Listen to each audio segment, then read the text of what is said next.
नहमदुहु व नसल्ली अला रसूलिहिल करीम। अम्मा बअदु फ़अऊज़ु बिल्लाहि मिनश शैतानिर रजीम।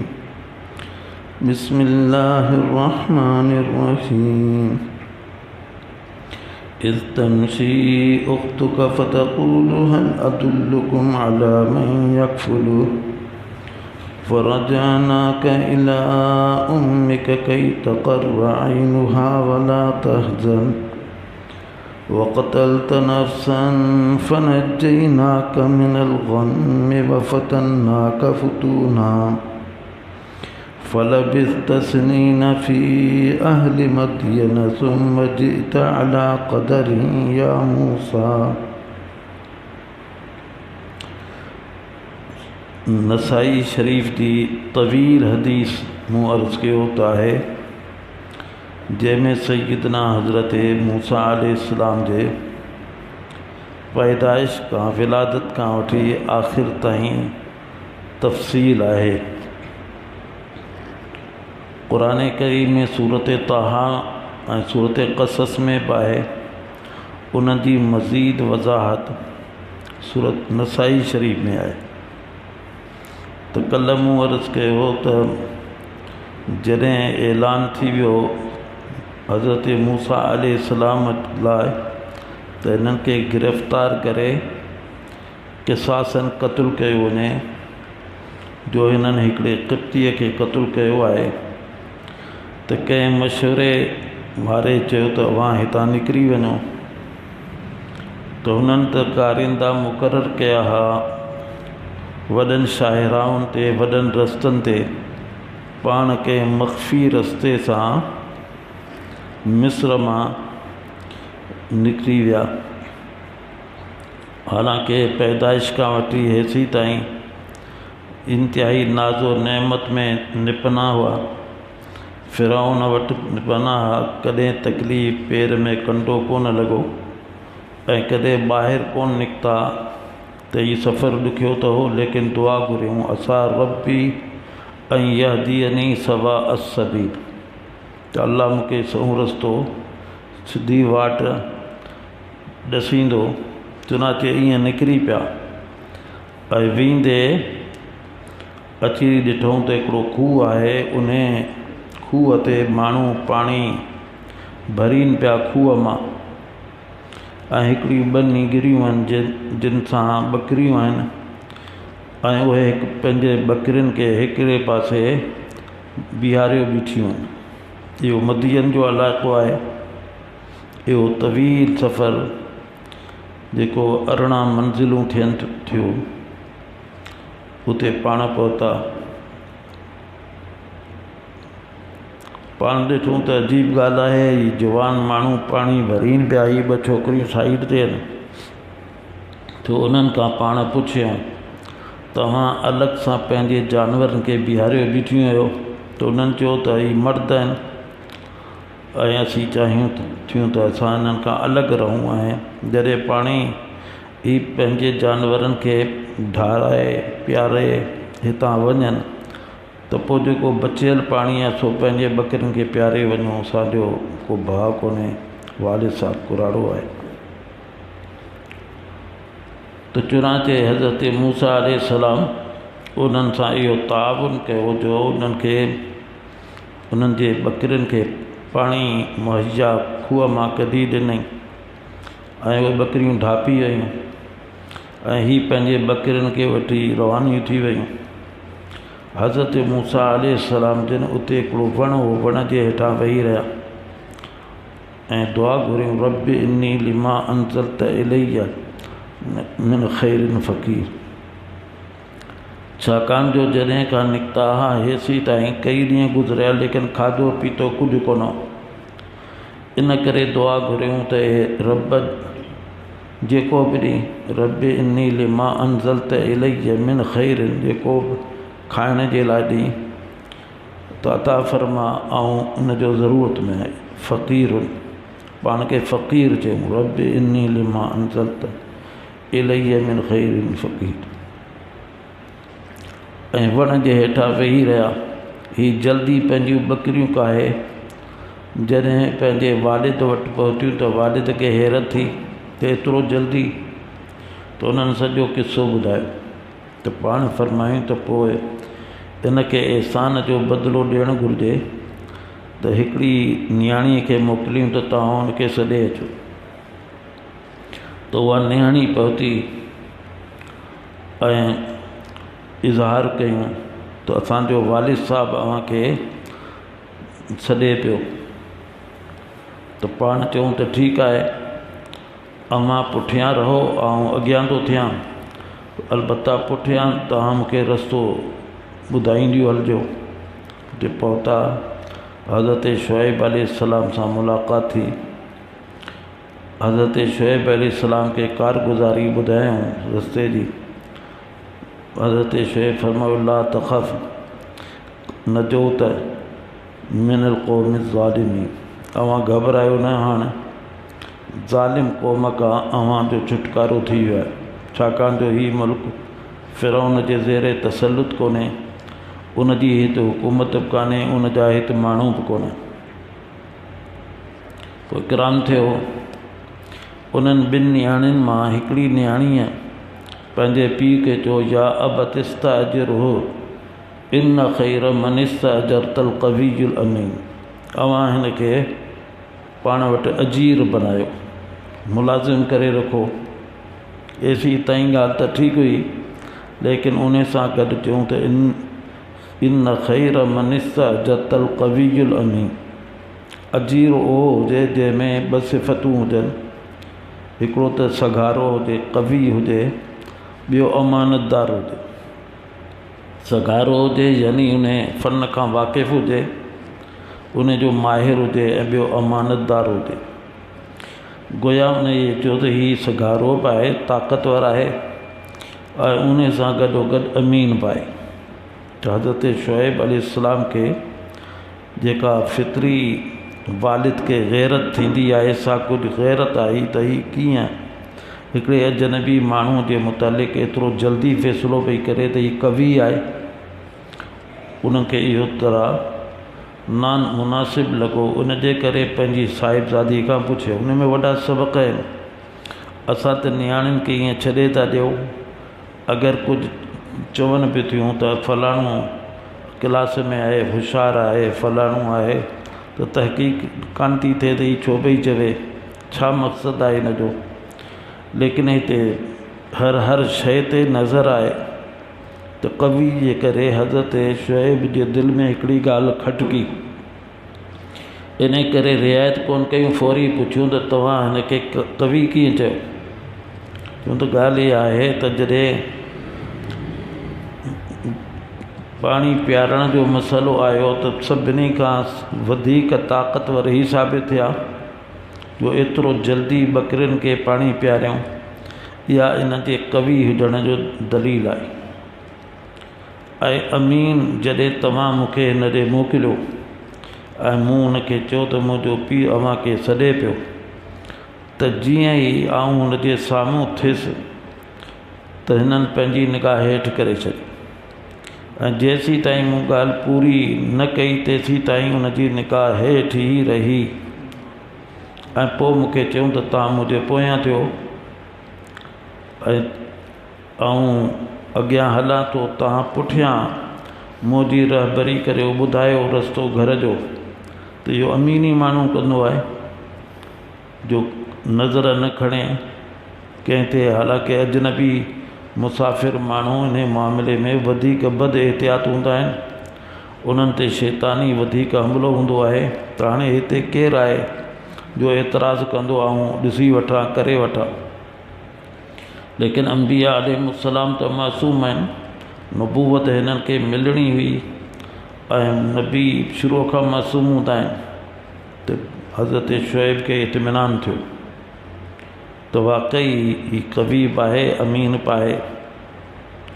पोइ हज़रत शुएब उन्हनि खे फ़रमायो त अगरि तव्हां असां वटि ही ॿकरियूं जेके उन ई नियाणीअ जूं हुयूं, इहो हिकिड़ो मुस्तक़िल मसइलो आहे, ॿी जाइ ते हुनजी वज़ाहत कबी त महर में साबिक़ा शरीयतुनि में ईअं मुक़ररु करे थो सघियो। हिन शरीयत में ईअं नथो थिए। पर बहरहाल फरमायूं था अगरि तव्हां हिननि बकरियुनि खे 8 सालनि ताईं चारियो त पोइ असीं पंहिंजी नियाणी अव्हांखे निकाह में ॾियूं, पर जे 10 साल चारियो त अञा बि बहितर आहे। इहो सूरत क़सस में अचे थो। पाण हुनखे क़बूल कयूं, बकरियुनि खे चारियूं, 8 साल करे बाक़ी 2 साल ॿिया बि कयूं, लाज़िम त कोन हा 2 साल। लेकिन नबी हमेशह जेको वादो कंदो आहे, चवंदो आहे त उनखे निभाईंदो आहे। निकाह थी वियो, रहिया, पोइ सम्झी विया त हाणे त ज़मानो 10 सालनि खां मथे थी वियो आहे, उते कावड़ ख़तमु थी वई हूंदी, इन करे इजाज़त वरितऊं त इजाज़त ॾियो त आउं पंहिंजी घरवारी खे वठी पंहिंजे मुल्क, पंहिंजे वतन में वञा, उते मुंहिंजी माउ पाए, मुंहिंजी भेण पाए। पाण हुनखे इजाज़त ॾिनऊं, रवाना थी विया। पोइ रस्ते ते इहो किस्सो थियो जेको पुठियां असीं पढ़ी चुका आहियूं त अहिड़ी जाइ आई जिते सीउ शदीद हो ऐं बाहि जी सख़्तु ज़रूरत हुई, रस्तो ॿुधाइण वारो केरु कोन हो। पोइ अचानक परे खां पाण बाहि ॾिठऊं ऐं पाण हुई नूर, पाण हुनखे नार सुंदऊं। पोइ अल्लाह ताला खेनि हम कलाम बि थिया ऐं नबूवत ऐं रिसालत बि अता कई। इन ई दौरान में पाण दरख़्वास्त कमु बि ॾिसियो त अव्हांखे फ़िरौन वटि वञिणो आहे, उनखे दावत ॾियणी आहे। ऐं उन ई दौरान में मूसा अलैहिस्सलाम इहा बि दुआ घुरी त मुंहिंजी ज़बान में ज़रा लुकनत आहे, अव्हां मूंसां गॾु मुंहिंजे भाउ हारून, उन वॾो फसीह आहे ज़बान में, उनखे बि नबी बनायो। जेको उन्हनि जो इहो मुतालबो मंज़ूर थियो। हज़रत मूसा अलैहिस्सलाम पहुता मिस्र में, हज़रत हारून अलैहिस्सलाम के पेशगी इतला हो, उहे पंहिंजे भाउ जे इस्तक़बाल जे लाइ आया। मुलाक़ात थी, माउ ऐं भेण जे मिलण जो को ज़िक्र हदीस में कोन्हे, लेकिन जो असल मक़सदु आहे उन जो ज़िक्र आहे त ॿई रवाना थिया फ़िरौन वटि। दरबार मालूम हुई, जॾहिं उते पहुता त काफ़ी देरि हिननि खे ॿाहिरि बीहणो पियो। जॾहिं इजाज़त मिले, ही बादशाह जा ठठ ठांगर हर दौर में रहिया आहिनि। पोइ काफ़ी देरि खां पोइ इजाज़त मिली अंदरि अचण जी, त रस्ते विच में कई क़िस्म जा पर्दा हुआ, हटाईंदा विया। मुलाक़ात थी त हिननि ॿिन्ही चयो त इन्ना रसूला रब्बिक। हिते इख़्तिसार आहे, ॿिए हंधि तफ़सील बचे थो त असां अव्हांजे रब जे तरफ़ां क़ासिद ऐं रसूल बनाए मोकिलिया विया आहियूं। रब्बिक जो लफ़्ज़ हो त फ़िरौन जो फमर रब्बुकुमा, तव्हांजो रब केरु आहे, तव्हांजो केरु रब आहे? त उन्हनि चयो त रब्बुना आता कुल्ल शैइन ख़ल्क़हू सुम्मा हदा। असांजो रब उहो आहे जंहिं हर शइ खे पैदा कयो आहे ऐं पोइ राह ॾसी आहे। हाणे तव्हां चाहियो छा था? फ़िरौन चयो छाजे लाइ, छा था चाहियो? चयूं त असीं चाहियूं था त अव्हां इस्लाम आणियो ऐं बनी इसराईल ते जेको अव्हां उन्हनि खे क़ैद बनायो आहे उन्हनि खे रिहाई ॾियो त असीं वरी पंहिंजे असल वतन में इन्हनि खे वठी वञूं। त फ़िरौन चयो त को अव्हां वटि को दलील आहे, हुजत आहे अल्लाह जे तरफ़ां? त हुन चयो जी।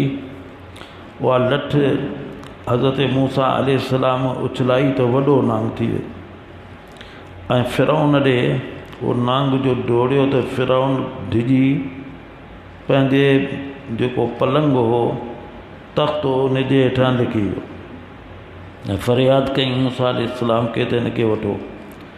मूसा अलैहिस्सलाम हुनखे वरितो त वरी लठ थी वई। ॿियो मौजूदो ॾेखारियूं जो कच्छ में हथ विझी जो ज़ाहिर कयूं त चमकण लॻो। इन्हनि मौजूज़नि खे ॾिसी करे ईमान आणणु खपंदो लेकिन हिन ईमान कोन आंदो। पोइ जेके दरबारी हुआ उन्हनि खे सदाईं त हाणे छा कजे, हिन मसइले खे कीअं निमटिजे, त उन्हनि जो इन में परेशान थियण जी कहिड़ी ज़रूरत आहे। पंहिंजे इलाइक़े में बेपनाह जादूगर आहिनि, उन्हनि सभिनी खे सॾायो, जेके बि माहिर आहिनि, ऐं मुक़ाबिलो करायो। ही बि जादूगर थो लॻे। उहे जादूगर अची विया, उन्हनि जे साम्हूं ॻाल्हि रखी वई, उन्हनि तयारु थी विया। पुछूं त आख़िर उहो छा थो पेश करे? चयूं त बसि उहो लठ खे छॾे थो, नांग थी वञे। हुन चयो बसि एतिरी ॻाल्हि, इहो त को मसइलो कोन्हे, इहो त असीं रसियुनि खे छॾींदा आहियूं, नांग थी वेंदा आहिनि। रखो, सही आहे। पोइ तारीख़ थी तय थी, इहो मुज़ीन, इहो 10 मुहर्रम जो जी तारीख़ हुई। अतराफ़ में पूरे मुल्क में निदा कई वई त ही मुनाज़िरो थींदो, ऐं रही पिया। उन खां अॻु उन्हनि फ़िरौन खे चयो त ठीकु आहे, असां हिन सां मुनाज़िरो ऐं मुक़ाबिलो त कंदासीं, पर अगरि असीं ग़ालिब थियासीं त पोइ असांखे छा मिलंदो? न ग़ालिब पोइ तव्हां जीअं घुरंदो, मुंहुं मांगो, जेको तव्हांजे वात मां निकिरंदो सो पूरो कबो। ठीकु आहे। पोइ ॾींहुं मुक़ररु थियो, ही रहियल हुआ। उन जा अज्जा मुफ़स्सिल ॿिया बि आहिनि। मुनाज़िरो थियो, मूसा अलैहिस्सलाम खे चयूं त अव्हां इब्तिदा करियो। मूसा अलैहिस्सलाम फरमायो त न, पहिरीं अव्हां करियो।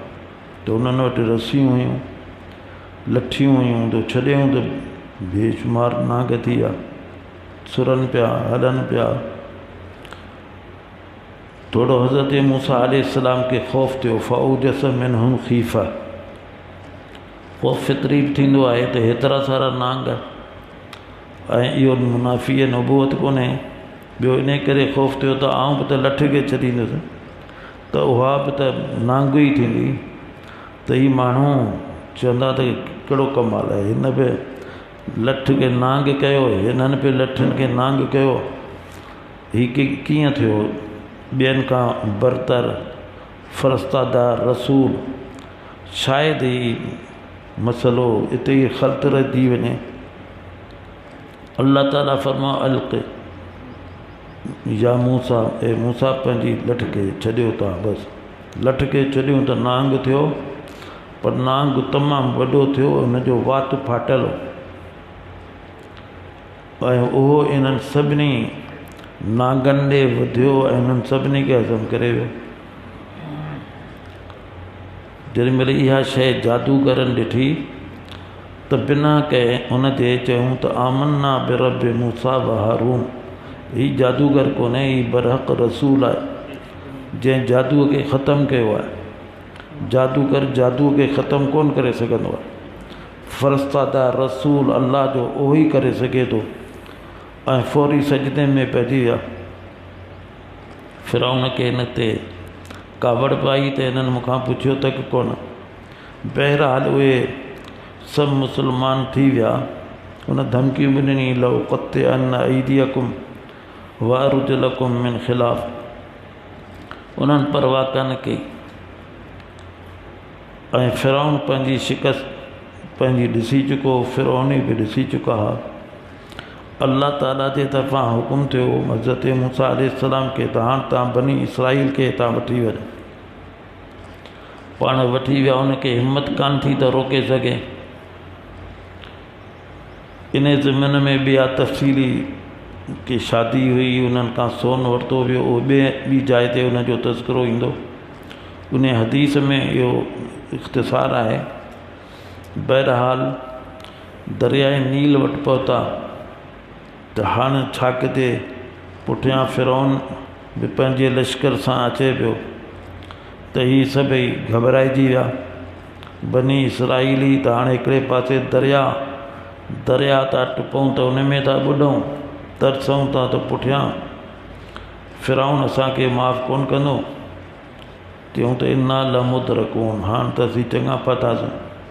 पहिरीं चलो जीअरा त हुआसीं फिरौन जे तहत मानी जो गबो टुकर त मिलियो पियो, हाणे त असांजो ग़रक़ थियो आहे सॼी नस्ल जो।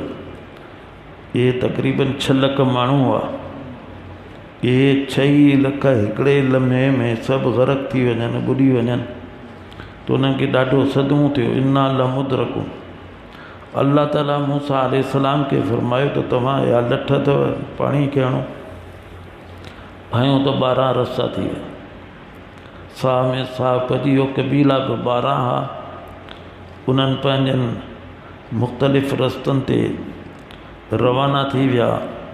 हाणे कीअं ख़बर पए त सभई दरिया मां हली रहिया आहिनि, विच में अहिड़ो इंतज़ाम थी वियो जो हिक ॿिए खे सुञाणनि बि पिया, ॾिसनि बि पिया।